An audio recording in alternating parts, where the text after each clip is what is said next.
राधे राधे महाराज जी।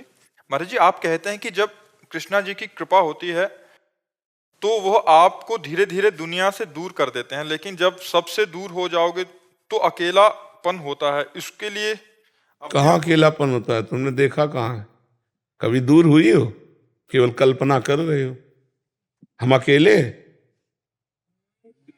हम अकेले बचपन से दूर हैं? हम अकेले हैं? अभी तो आपसे इतने लोग नहीं मिलने आते होंगे जितने लोग हमसे मिलते हैं। ये तो बाहरी है, और अंतर में हमारे प्रभु हमारे साथ हैं, हर कदम हर पल हमारे साथ है। इतना सुंदर प्रभु, इतना सुंदर प्रिया जो हमारे साथ है, हमें और किसके साथ की जरूरत है? यहाँ जितने साथी सब मरण धर्मा है, कब मर जाए कब बिछुड़ जाए कुछ पता नहीं। वो अविनाशी प्रीतम हमारे साथ है, तो हम अकेले कि तुम अकेले हो? तुम पति पुत्र परिवार के साथ रहते हुए भी अकेले हो, क्योंकि कोई तुम्हारा साथी नहीं है। ना वो तुम्हें जानता है ना तुम उसको जानते हो। सब परदेसी की तरह रह रहे हो। जानते हो अपने पुत्र को कौन है? अपने पत्नी को जानते हो कौन है? अपने पति को जानते हो कौन है? किसी से कोई परिचय नहीं, माने बैठे। जान जाओ तो भगवान है। भगवान है, पति रूप में भगवान है, पुत्र रूप में भगवान है, पत्नी रूप। अगर ये जान जाओ तो तुमको भी वही गति होगी जो बड़े बड़े संतों को होती है। पर ये तो जानते नहीं। तो अकेलापन के सच्चा पूछो तो अकेलेपन आपको खाता है, हमें थोड़ी अकेलापन खाता है। हमारे तो बाहर, तुम्हारे तो 4 परिवार होंगे, हमारे तो 40,000 परिवार है। तुम्हारा कोई नहीं है संसार में, नहीं है। हमारा है, प्रीतम है, हमारे भगवान है, हमारी प्रिया जो है, हमारे लाड़िले। तुम्हारा कोई नहीं है। तुम जिनको देख रहे हो सब मरण धर्मा।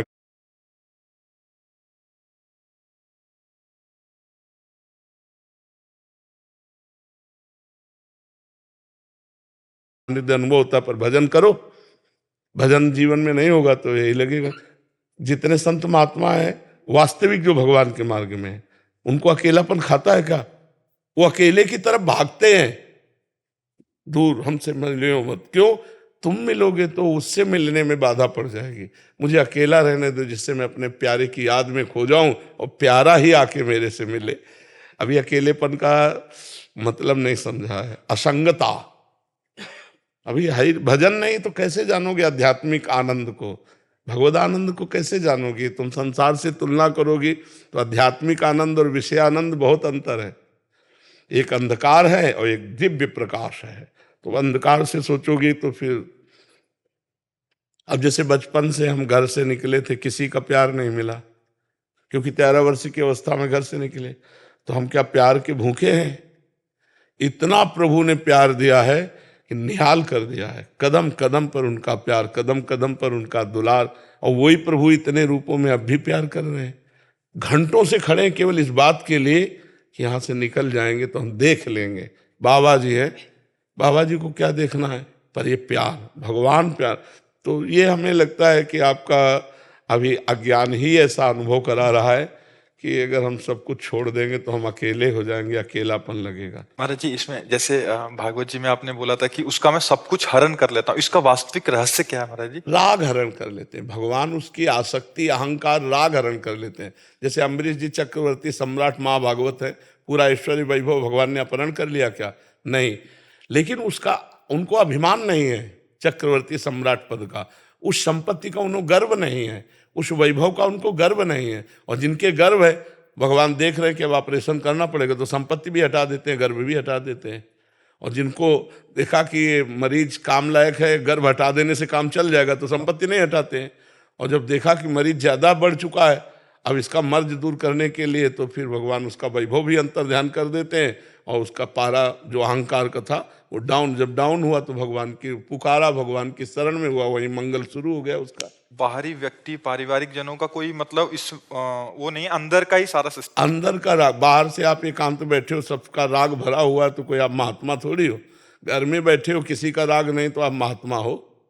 भाई अंदर की बात, सुधार अंदर होना, बाहर से क्या? बाहर कहीं भाग के चले जाओ तो क्या त्यागा? अंदर का राग त्यागा। इस पे मेरा राग नहीं है। स्टेशन में जैसे बैठे हैं, सरकारी स्टेशन, अपना काम कर रहे हैं, गाड़ी आई चल दिया, बस इंतजार है, गाड़ी आई चल दिया, अपना काम कर रहे हैं। अपनी वस्तु थोड़ी है। अपने तो श्री जी हैं, अपने तो लाल जी हैं, अपने तो प्रभु हैं। आपने क्या किया? अपने घर को अपना मान लिया, 4 परिवार को अपना मान के इतना उसी में डूब गए कि बस जो कुछ हो तो इन्हीं को सुख मिले। जैसे एक आदमी दूध में केमिकल मिला रहा है, गंदी गंदी चीजें मिला रहा है, और उससे कहो कि यही दूध अपने बच्चे को पिलाओ, नहीं पिलाएगा, क्योंकि जानता मैंने कितनी गंदी वस्तुएं, और दूसरे के बच्चे के प्राणघातक वस्तुएं बेच रहे हो, तुम्हारा नाश नहीं होगा।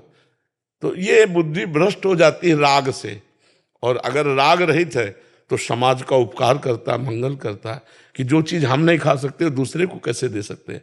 ये जो आसक्ति है, ये जो राग है, यही पाप कराता है, और इसी को दूर करना आवश्यक होता है। जो इससे दूर रहता है वो गृहस्थ में रहते हुए संत है। संत केवल भेषधारी थोड़ी होते हैं, नहीं। देखो विभीषण जी कोई संत का भेष नहीं धारण किए, आचरण संत के हैं। तो भगवान कह रहे तुम सारीखे संत प्रिय मोरे, धरो देह नहीं आननी हो रे। तुम्हारे जैसे संतों के लिए मैं शरीर धारण करता हूं, भगवान कह रहे हैं विभीषण जी को। तो आचरण प्रधान संत, संत मतलब आचरण। और अगर कहीं वेश भी है और आचरण भी है तो सोने पे सुहागा समझो, सोने पे सुगंध समझो। और भेष है आचरण नहीं, तो काल नेमी राक्षस वेश धारण किए था, आचरण नहीं थे, हनुमान जी ने मार डाला था। अगर वेश नहीं है और आचरण है तो वो संत है, वेश है और आचरण है तो फिर क्या कहना है, जगत गुरु है।